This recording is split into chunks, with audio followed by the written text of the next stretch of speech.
Assalamualaikum warahmatullahi wabarakatuh.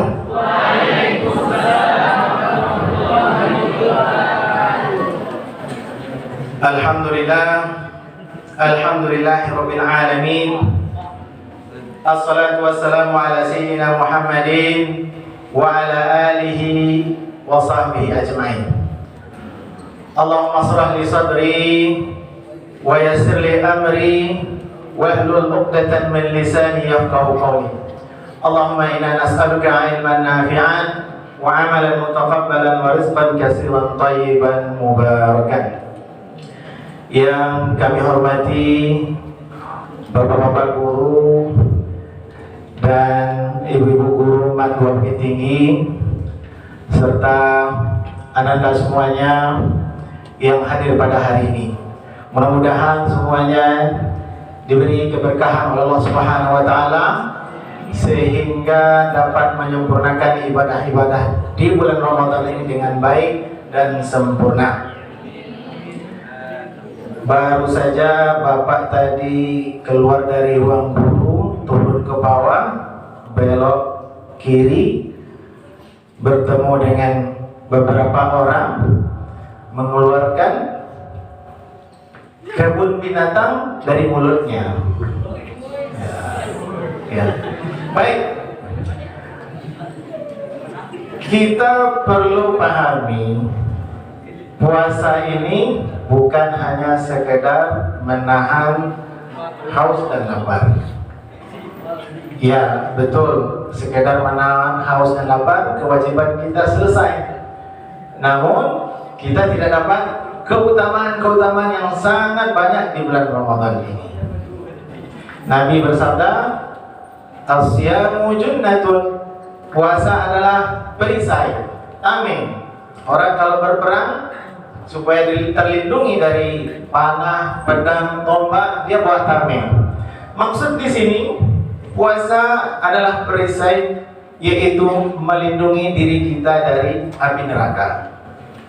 Jadi kalau umpamanya kita mau dilindungi dari neraka, maka jangan rusak puasa tersebut. Apa yang merusaknya? Yaitu tadi perkataan yang keluar dari mulut kita. Begitu ada hewan yang keluar dari situ atau perkataan yang serupa, maka tameng tadi bocor, retak dia, maka dia tidak jadi menyelamatkan kita. Oleh sebab itu sahabat ada yang mengatakan as-shaimu fi ibadatin ma lam yattab. Orang yang berpuasa itu ya, dia dalam ibadah apapun yang dilakukannya selain yang buru-buru tadi dihitung ibadah. Contoh sekarang ini duduk, ini dihitung ibadah meskipun dia ngantuk nanti, ibadah. Malaikat menulis pahala baginya. Pahala apa? Bukan pahala tidur, tapi pahala puasa. Nah, oleh sebab itu ya, untuk kedepannya setelah ini belajar untuk tidak hanya menahan haus dan lapar. Kita berusaha meningkatkan tingkatan puasa. Kalau Imam Ghazali bilang orang itu puasanya 3 level. Puasa awam, puasa khusus, puasa khusus-khusus. Khawasul khawas. Yang awam itu tadi, dia begitu terbit matahari, dia tahan lapar dan hausnya saja. Ya, terbenam matahari, dia makan. Nah, itu tidak dapat apa-apa. Nah, yang di atasnya yaitu yang menjaga adab-adabnya, tidak berbicara yang buruk-buruk, tidak melakukan maksiat dan lainnya. Baiklah, tadi Ustadz kita berpesan, Ustadz tolong tausiahnya diisi dengan kaitan yang ada bahasa Arab, karena kebetulan saya mengajar bahasa Arab. Sebetulnya perlu papan tulis kalau mengajar lagi bahasa Arab. Berhubung tidak ada, ya nanti dibayangin saja apa penjelasan Bapak tentang bahasa Arabnya.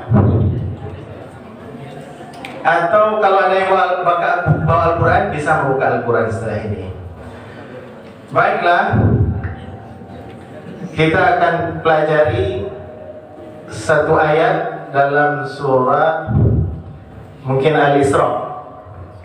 Wa nunaz a'udzubillahi minasyaitonir rajim Bismillahirrahmanirrahim.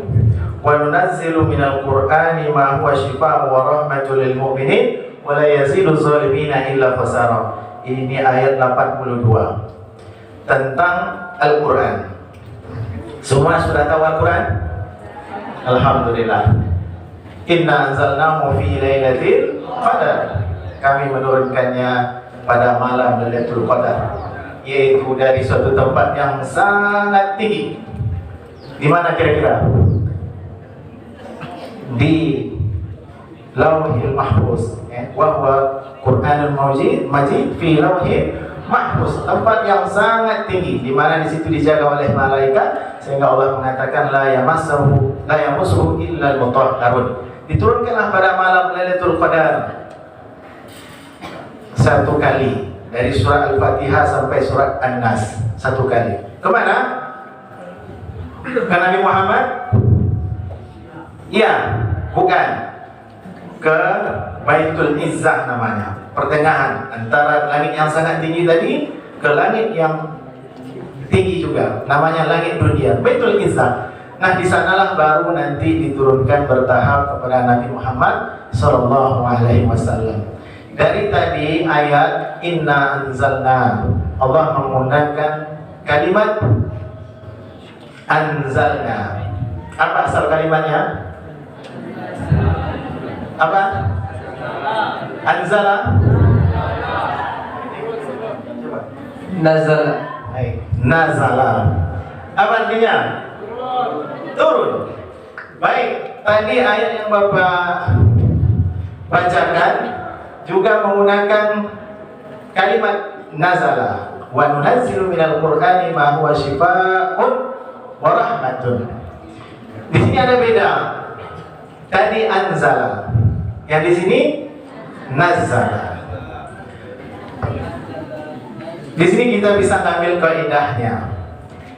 Tadi dibilang asal katanya nazala. Kalau kita taruh di depannya hamzah, bunyinya menjadi anzala. Nazala turun. Kalau anzala menurunkan. Dapat poinnya? Kalau fataha kita taruh alif di depannya aftaha. Artinya apa? Membukakan. Kalau kalimatnya fataha talibun alkitabah, itu siswa membuka buku. Kalau aftaha at-talibu al-kitabah, siswa membukakan untuk orang lain, bukan untuk dirinya. Makanya Allah bilang inna anzalna, Allah menurunkan. Apa yang diturunkan? Al-Quran Al-Karim. Baik, yang akan kita bahas kalimat wa nunazzilu, dari kata tadi nazala. Ini fiilnya fiil apa kira-kira? Fiil amar. Wa nunazzilu. Wa nunazzilu. Iya. Fiil mudhari. Ya, fiil mudhari. Kemudian di tengah-tengahnya ada tasdid. Ada tasdid. Kalau tadi dibilang nazala, di sini ada tasdid. Kalau tadi nazala artinya turun. Kalau nazala menurunkan.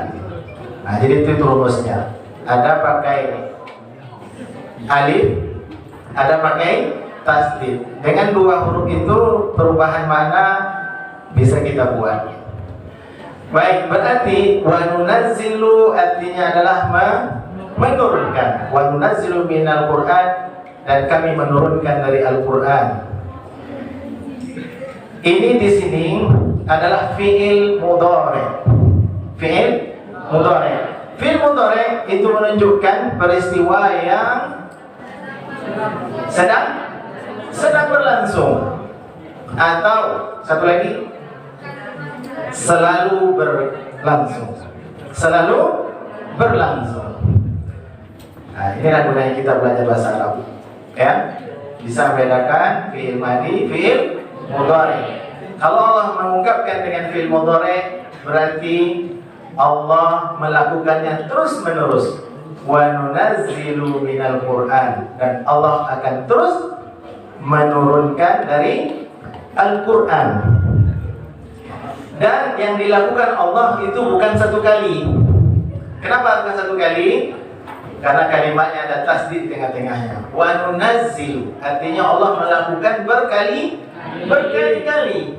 Kalau tadi yang diturunkan dari Lauh Mahfuz tadi itu satu kali, anzala. Tapi yang di sini wa nunazzilu, berkali-kali. Itu insya Allah akan terjadi sampai nanti ke hari kiamat. Itu poin pertama, ya. Fi'il mudhari, wa nunazzilu minal Qur'an ma huwa shifa. Ma huwa shifaun. Apa arti shifaun? Penyembuh. Ya, kalau dalam terjemahan mungkin kita bisa membacanya penawar. Penawar itu obat, tapi kurang tepat. Kenapa kurang tepat? Kalau kita berubah tadi penawar dengan kalimat obat, maka bunyi ayat Allah menurunkan dari Al-Quran obat. Pernah kita menemukan obat keluar dari Al-Quran? Pernah? Tidak pernah. Maka itu ya harus kita koreksi lagi. Syifa artinya itu kesembuhan. Apa arti syifaun? Kesembuhan. Ya. Kesembuhan apa? Kesembuhan hati. Ya, ini kembali kepada pelajaran kita kemarin tentang nakirah ma'rifah. Apa itu nakirah? Apa itu ma'rifah?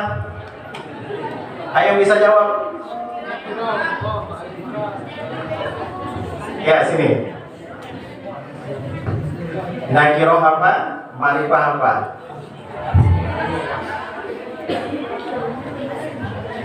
Kalau nakirah bersifat umum, kalau ma'rifat lebih ke khusus, dikhususkan. Apa tandanya? Tandanya kalau kalau nakirah itu tidak pakai alif lam, tapi kalau ma'rifat pakai alif lam. Berarti sifaun apa itu? Sifaun berarti nakirah. Nakirah. Baik, bagus. Mumtaz. Apa itu mumtaz? Baik, iya. Kalau tidak ada alif lam, nakirah. Tadi sudah dibilang umum. Umum, kesembuhan. Berarti untuk semua kesembuhan. Ya. Apa yang disembuhkan? Penyakit. Semua penyakit apa saja. Makanya ulama menjelaskan bisa penyakit batin, bisa penyakit jasmani. Apa contoh penyakit batin? Iya, penyakit hati. Ya, diantaranya yaitu keraguan-raguan. Apa? Keraguan-raguan. Orang yang masih ragu dengan agama Islam, dia mengalami penyakit hati.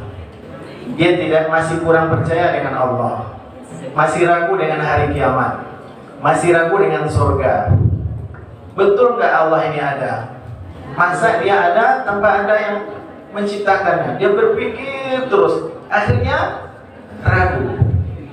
Nah, kalau ada yang seperti ini, berarti dia sedang mengalami suatu penyakit yang namanya penyakit keraguan-raguan. Nah, zaman ini banyak bertebaran tulisan-tulisan, buku-buku yang memberikan keraguan-keraguan terhadap umat Islam. Nah, kita perlu apa? Menyadarinya dengan segera, dengan cara banyak belajar tentang agama Islam, banyak bertanya kepada guru, banyak mendengar dan seterusnya, sehingga kita menjadi yang yakin. Masih juga ragu, maka Allah menyebutkan tadi apa? Wa nunazzilu minal Qur'an. Maka perbanyaklah baca Al-Qur'an. Insyaallah di situ Allah akan memasukkan hidayahnya. Karena hidayah itu adalah milik Allah Subhanahu wa taala. Keraguan, penyakit yang lain, munafik, memperlihatkan yang baik di depan orang, kemudian melakukan yang buruk di belakang orang. Di rumah dia rajin maksiat, di luar dia rajin ibadah. Ini bisa dikatakan munafik. Ya. Ada di negeri Arab. Ini ceritanya sangat populer. Di Saudi Arabia itu kalau wanita-wanitanya tidak boleh membuka aurat, harus pakai hijab, pakai ini jilbab, tidak boleh membuka kepala.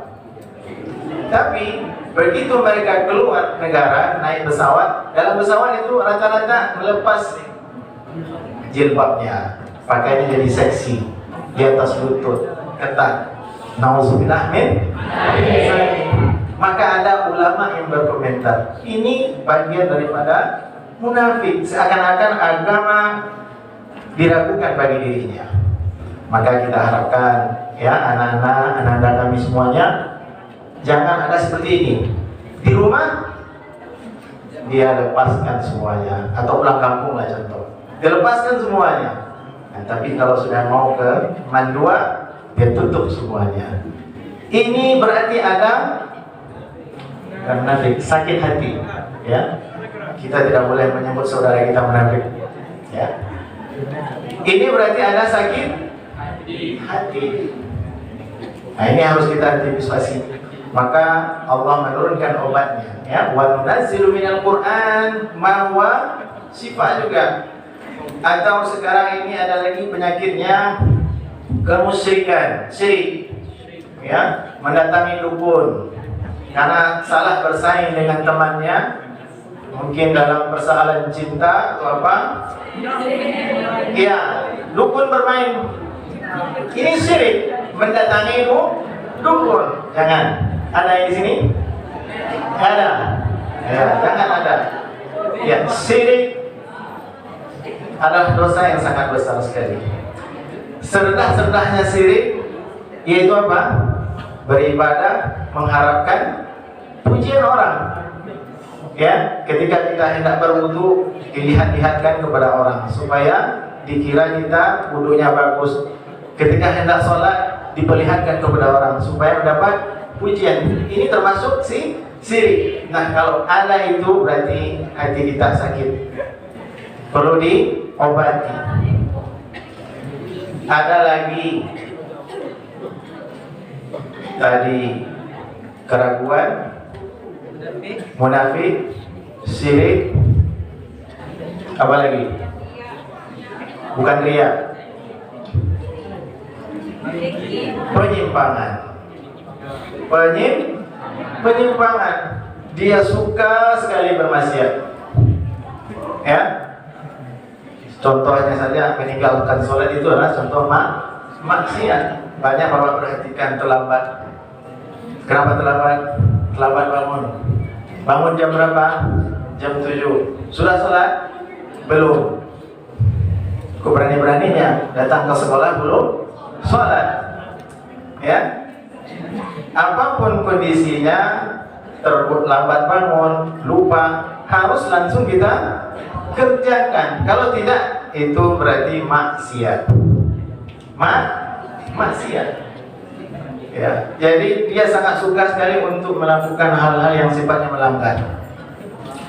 Di bulan Ramadan, dia ada kesibukan di malam hari, meninggalkan tarawih. Contoh dia duduk-duduk di kadai. Ya, atau sekarang kadainya sudah bagus sekarang, apa namanya, kafe. Ya, duduk di kafe di situ dari jam 7 sampai jam 10, tidak sholat isya, tidak tarawih dan seterusnya. Ini ada kecondongan kepada perbuatan dosa, penyimpangan. Ya. Kalau ada ini, ya pasti ada semuanya. Semua manusia pasti ada sifat seperti ini. Nah, itu perlu kita obati. Apa tadi obatnya? Yaitu Al-Quran. Ya. Dan apalagi hasad, dengki dan seterusnya. Banyak lagi penyakit yang ada dalam hati kita ini. Itu sudah dijelaskan oleh para ulama. Begitu juga dengan yang jasmani. Jasmani. Kita bacakan surat apa saja itu dapat memberikan kesembuhan. Allah memberikan kesembuhan kepada kita. Nabi Muhammad SAW ketika sakit, beliau membaca surat Al-Falaq, surat An-Nas. Qul a'udzu birabbil falaq, qul a'udzu birabbin nas. Bacanya diusapkan kepada wajah dan badannya. Bahkan ketika sakit parah sekali, istri beliau Aisyah radhiyallahu anha menolong membacakannya. Ya, Aisyah membacakan surat tadi qul a'udzu birabbil falaq, qul a'udzu birabbin nas. Kemudian ya diusapkan ke jasad Nabi Muhammad SAW. Ini bukti dalil bahwa Al-Quran juga dapat menyembuhkan jasmani kita. Bahkan ada cerita yang sangat masyhur, sahabat Sa'id Al-Khudri, ya, dia diutus oleh Nabi Muhammad SAW di sebuah kampung. Dia diminta tolong oleh penduduk di situ untuk menyembuhkan kepala sukunya yang tergigit oleh kalajengking. Begitu digigit langsung dia terkapar, tidak bisa bangun, tidur saja. Akhirnya sahabat tadi membacakan surah Al-Fatihah 7 kali, langsung berdiri. Nah, dari sini ulama mengatakan bahwa kita boleh berobat dengan Al-Quran, karena Al-Quran tadi dapat menyembuhkan batin kita, dapat menyembuhkan jasmani kita. Nah, inilah maksudnya tadi syifaun nakiro, umum, semua penyakit bisa disembuhkan. Warahmah, apa itu rahmah? Rahmat Allah. Semua kebaikan di atas muka bumi ini adalah rahmat. Ya, mempunyai kedua orang tua rahmat, mempunyai uang rahmat, mempunyai kesehatan rahmat, belajar di sini rahmat, bisa hidup di tahun 2021 ini rahmat. Jadi banyak kebaikan-kebaikan yang akan Allah berikan melalui Al-Quran. Dan yang paling besar, paling baik, paling tinggi rahmat itu adalah ampunan dosa. Apa itu? Ampunan dosa. Dari mana? Dari pahala membaca Al-Quran tadi. Al-Quran ketika dibaca, pahalanya dihitung per huruf. Satu huruf berapa kebaikan diberi Allah? 10. Wal hasanatu bi asyri amsalihha. Ya, satu huruf itu dilipat gandakan sehingga menjadi 10 hasanah. Kalau ayat Al-Quran atau seluruh Al-Quran itu huruf-hurufnya berjumlah 300 ribuan, berarti ketika kita khatam satu kali, berapa dapat pahalanya?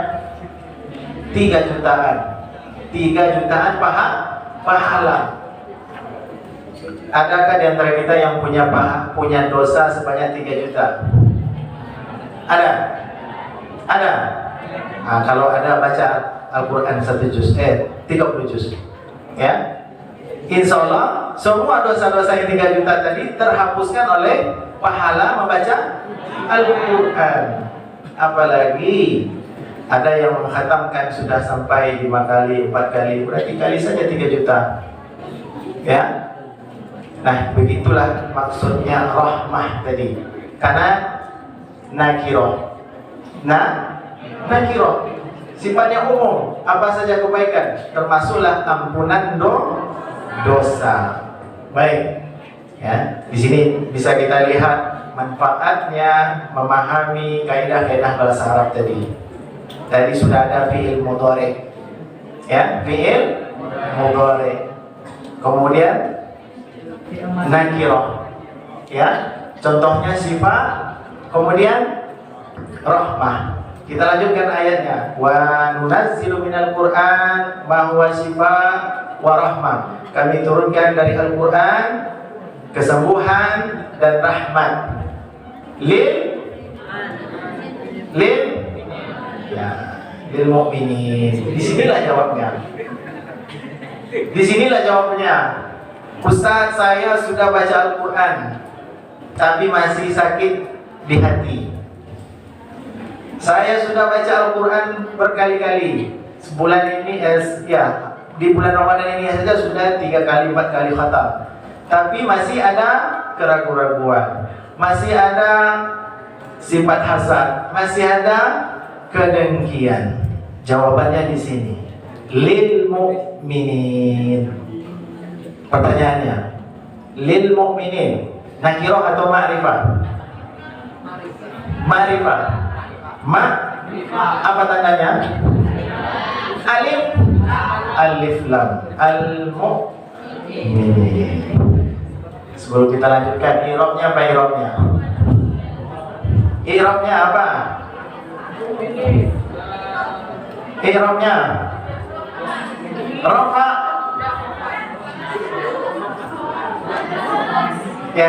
Yang bisa mengirabnya cepat. Lil mu'minin. Ayo cepat. Dia maju sini. Ada yang bisa?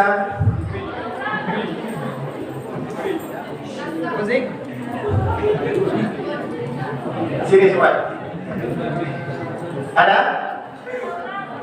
Tidak ada? Ya baik, ada, kita lanjutkan. Nanti pikirkan dulu. Nanti setelah ini Bapak ulang lagi. Yang bisa jawab dapat hadiah. Ada hadiahnya, ada Ustaz? Ada hadiahnya? Ada ya? Ada. Ada duit ya saya? Lil mu'minin, ma'rifah. Kalau ma'rifah apa tadi maksudnya?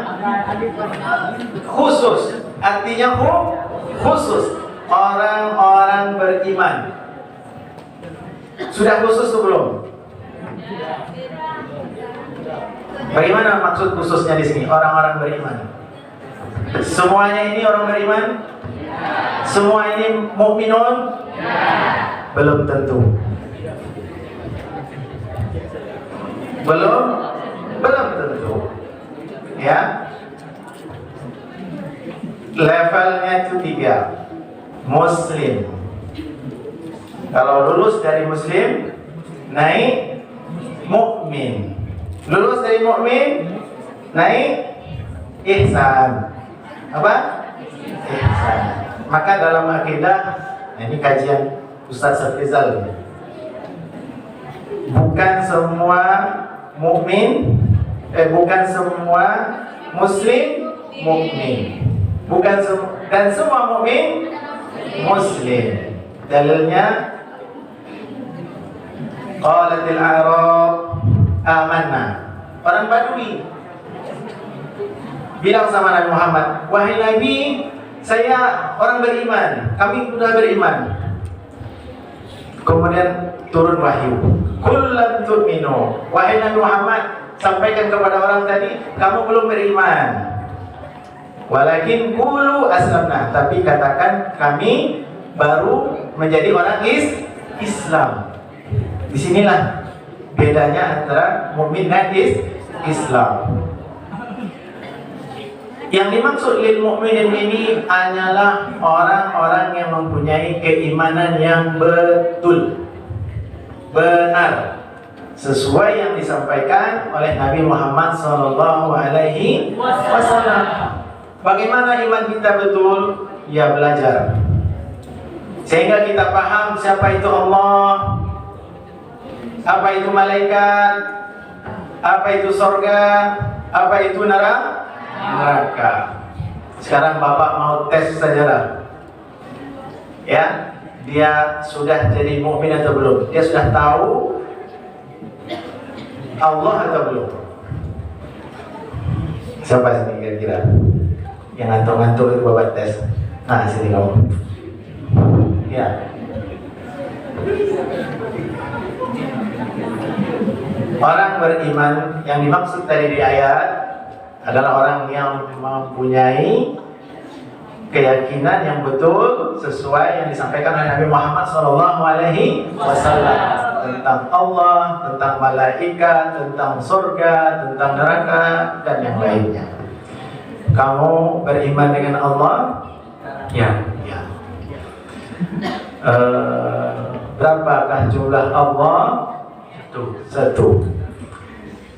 Dalam Al-Quran disebutkan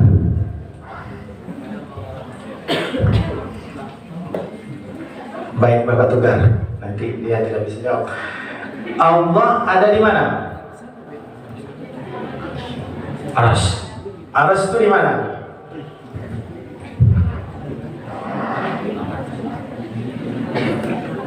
Aras ada di mana?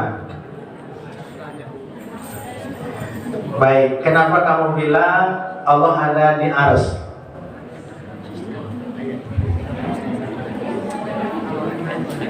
Tidak tahu. Duduk. Satu lagi. Siapa yang mau ditanya? Fikri. Mana Fikri? Hah? Sebelahnya, coba. Ya.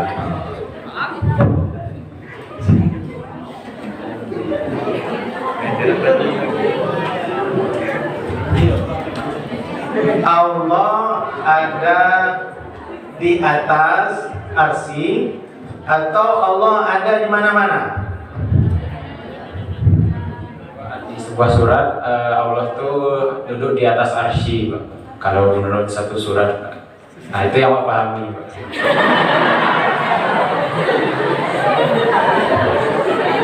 Berarti Allah ada di arsy dan di mana-mana? Dan Menurut saya tidak. baik, kurang puas Bapak. Duduk lagi. Satu lagi, sebelah kanan belum ada ini saya pakai. Yang ganteng coba. Di sini. Ya, sini. Cepat, nah ini. Nah.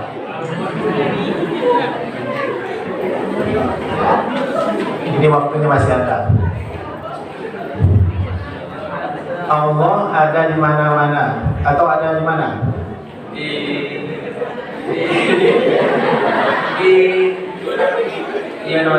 Di mana-mana. Di surau, masjid, di rumah, ada. Di hati, masya Allah.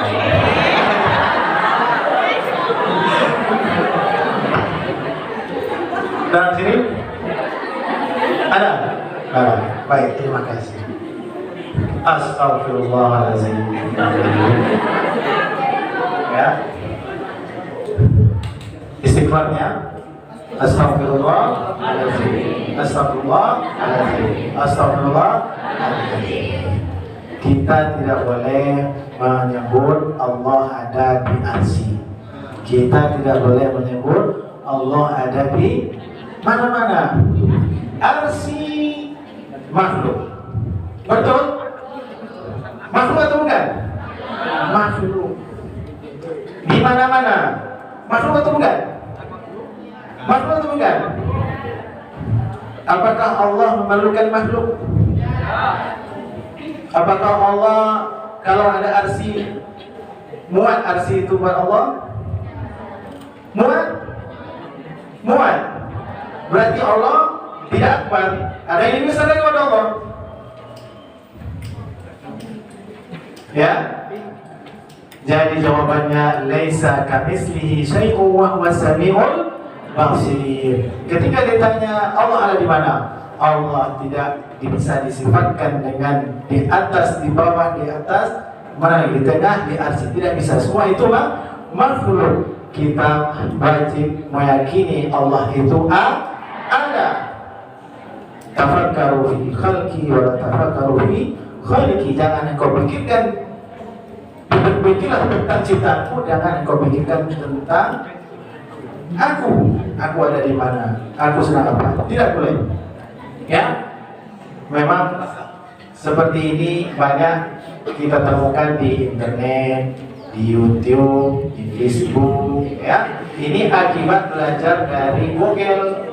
Nama ustaznya Ustaz Vogel LCMA. Ya. Sekarang ini muncul pemahaman-pemahaman yang merusak akidah. Pemahaman seperti ini sudah ada di abad kedua, abad ketiga. Ya, itu sudah ada aliran yang disebut mujassamah.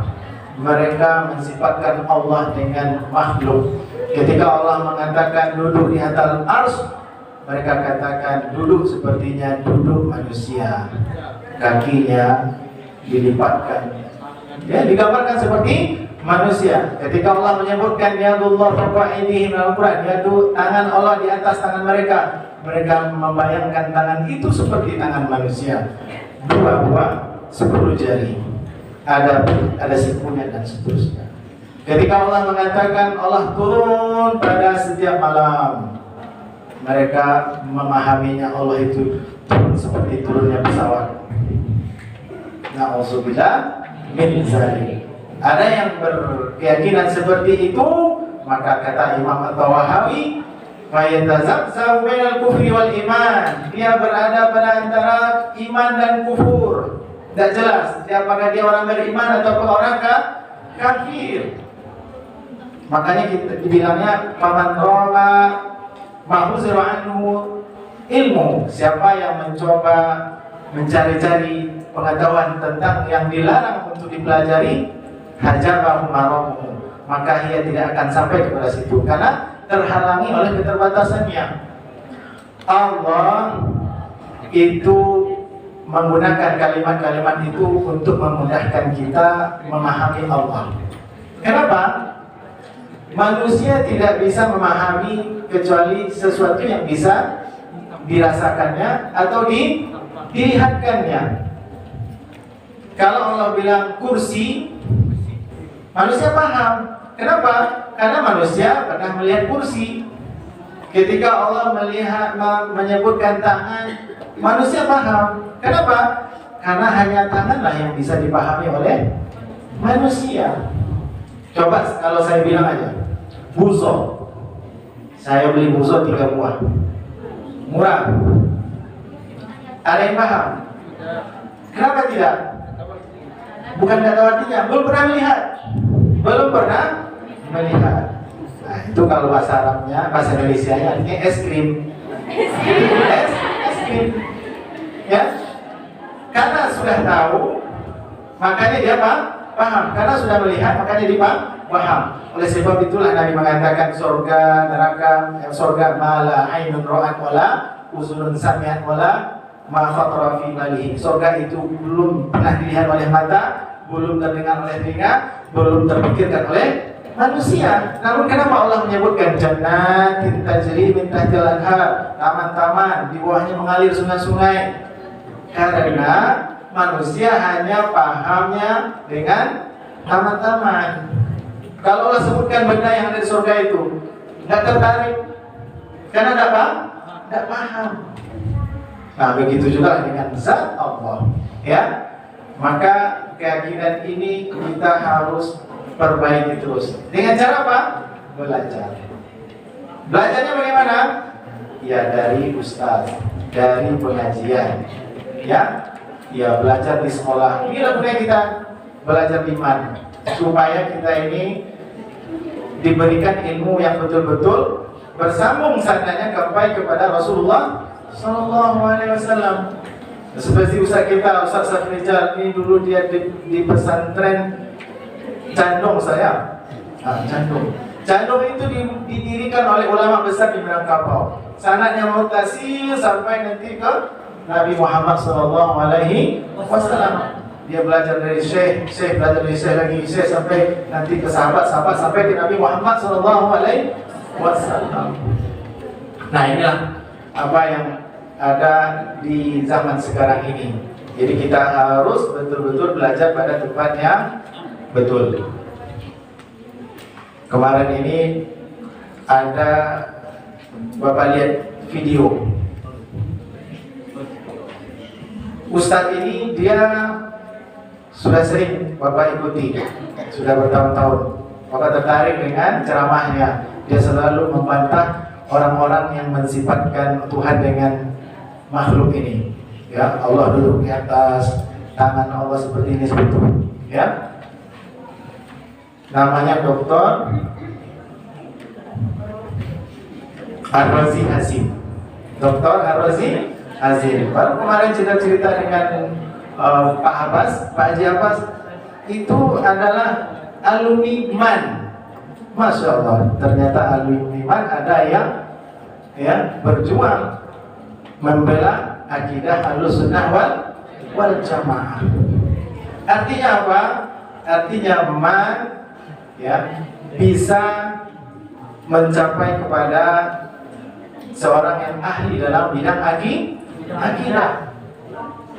Artinya apa yang dipelajari selama di MAN ini adalah akidah yang betul, akidah yang benar, karena alumninya berjuang untuk membetulkan akidah-akidah yang sesat yang tidak sesuai dengan Ahlussunnah wal Jamaah. Ya, inilah yang dimaksud dengan orang-orang beriman dalam kurung khusus. Khusus karena kalimatnya tadi al-mu'minun, ma'rifah, khusus. Tidak semua orang beriman. Karena orang beriman itu ada yang beriman yang tidak benar, ada yang beriman yang benar. Nah, yang dimaksud beriman yang benar itu adalah yang beriman sesuai apa yang disampaikan oleh Nabi Muhammad sallallahu alaihi wasallam.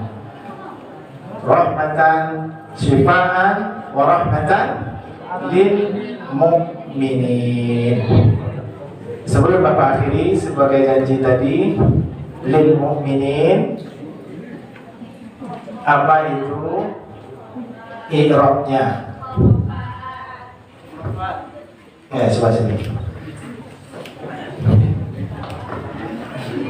Berapa orang, Ustaz? Lil mu'minin, i'rabnya. I'rabnya yaitu khafat, tandanya yaitu yang, kalau amirnya yaitu li. Namul kalam. Kalau isim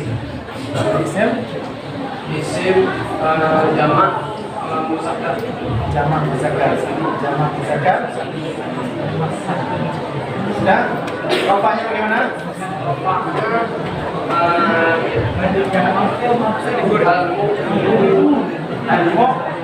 Al-mu'minun. Baik, jawabannya betul, ya. Lil mu'minin. I'rabnya khafat. Tanda khafatnya ya. Nawal kalam isim. Nawal isim jamak muzakkar salim. Rafa'nya bagaimana? Al-mu'minun. Sesuai janji Ustaz tadi, kita beri hadiah saya.